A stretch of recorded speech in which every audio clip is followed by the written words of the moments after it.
Hi, this is Dinesh Gangasani. Welcome to my channel. Think about this.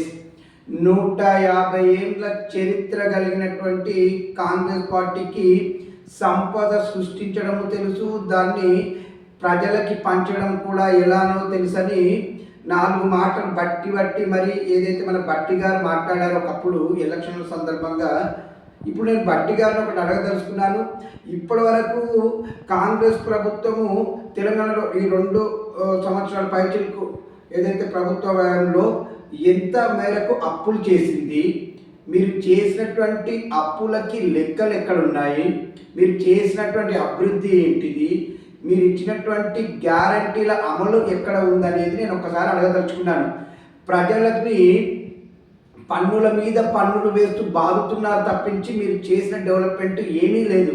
ఇంకా కొత్తగా professional tax వసూలు చేస్తామని చెప్పేసి ఆర్డర్స్ కూడా వెలువరించినట్టుగా తెలుస్తుంది.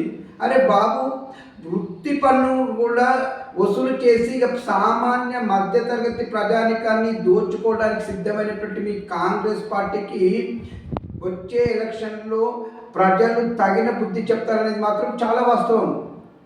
నువ్వు సంపద సృష్టిస్తా అని చెప్పిన వాడివి ప్రజల సంపదను దోచుకుంటున్నావు. నువ్వు ఇలానే అడ్డగోలు ట్యాక్సులు వసూలు చేస్తూ ప్రజలని ఇబ్బందులకు గురి చేయాలని చూస్తే మాత్రం నీకు తగిన బుద్ధి చెప్పడం గ్యారంటీ. అందుకని చెప్తాదలుచుకున్నాను, ఈ ప్రొఫెషనల్ ట్యాక్స్ని వసూలు చేయడం మానుకోండి.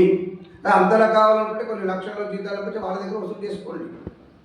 అరే బాబు, సామాన్య మధ్యతరగతి ప్రజానికాల దగ్గర కూడా మీరు ఈ ప్రొఫెషనల్ ట్యాక్సులు వసూలు చేస్తూ కూర్చుంటే వాళ్ళ బతుకులు ఏం కావాలి?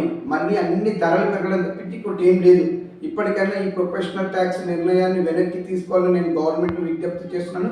దీనిపైన మీ అభిప్రాయం నాకు కామెంట్ కూడా తెలియజేయండి. ఇట్లు దినేష్ గంగసాని.